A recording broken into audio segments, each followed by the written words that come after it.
Cap sur les îles britanniques. Dans cet épisode, on va se focaliser sur les royaumes celtiques, notamment l'Écosse et l'Irlande. Commençons par un point sur la situation au début du Xe siècle. Si l'Angleterre est dominée par le Wessex, le reste est encore divisé en de nombreux petits royaumes celtiques. Parmi eux, on peut distinguer les royaumes brittoniques, qui couvrent notamment le Pays de Galles, et les royaumes gaéliques présents en Irlande comme en Écosse. Cette unité de la langue scotte a été facilitée par la christianisation de l'Écosse depuis l'Irlande, notamment par le biais du Dalriata. Au Xe siècle, les derniers Pictes qui habitaient jadis toute l'Écosse achèvent leur assimilation dans la culture gaélique. Enfin, il faut noter la forte présence viking qui domine encore les îles et les côtes, en plus de contrôler le Danelaw et de nombreuses villes d'Irlande. L'unification de l'Écosse va se faire depuis l'Est. Dans les premières décennies du Xe siècle, le royaume d'Alba impose son autorité sur la plupart des régions septentrionales. Puis il poursuit son expansion vers le sud dans les années 940 et 950. Le royaume de Strathclyde passe alors dans l'orbite de l'Écosse. Les Irlandais se réveillent peu après. Dans les années 970, deux rois sortent du lot en battant les Vikings, l'un près de Limerick et l'autre près de Dublin. C'est finalement le roi du Sud Brian Boru qui l'emporte en 1002, assurant une fragile unification de l'Irlande. Les anciens royaumes perdurent, mais ils seront dorénavant soumis à l'autorité d'un grand roi. Quant aux Vikings, ils sont écrasés pour de bon en 1014 à la bataille de Clontarf. C'est l'année où l'Angleterre est envahie par le Danois Sven à la barbe fourchue. En 1016, les Écossais profitent des déboires des Anglo-Saxons pour progresser vers le sud-est. Puis en 1034, le royaume de Strathclyde est intégré à l'Écosse, qui atteint pratiquement ses frontières modernes.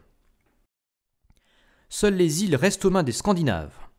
Ils y formeront un royaume unifié à partir de 1079. L'autorité du roi d'Écosse reste fragile face au pouvoir des roitelets et des seigneurs locaux.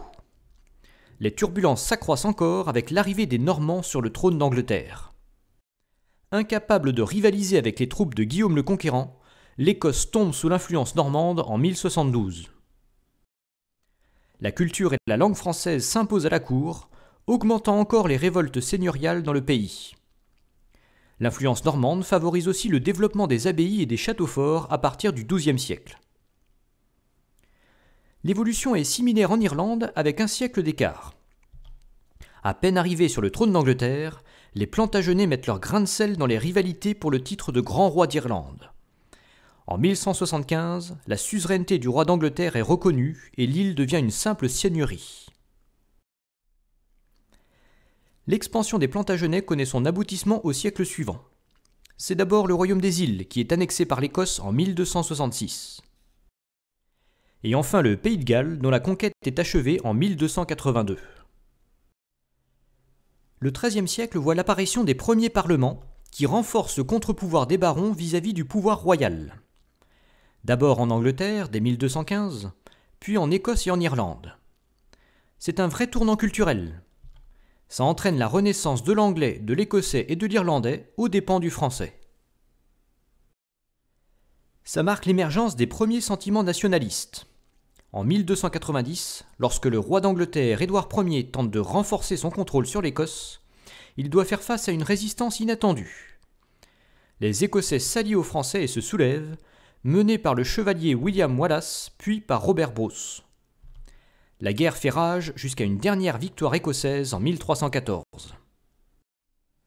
L'Écosse retrouve ainsi une totale indépendance vis-à-vis de l'Angleterre et Robert Bruce s'impose sur le trône sous le nom de Robert Ier. Ce n'est que le début d'une longue rivalité entre l'Écosse et l'Angleterre. La fin de l'hégémonie française ne concerne pas seulement les îles britanniques. La France s'apprête à traverser une grosse période de turbulence.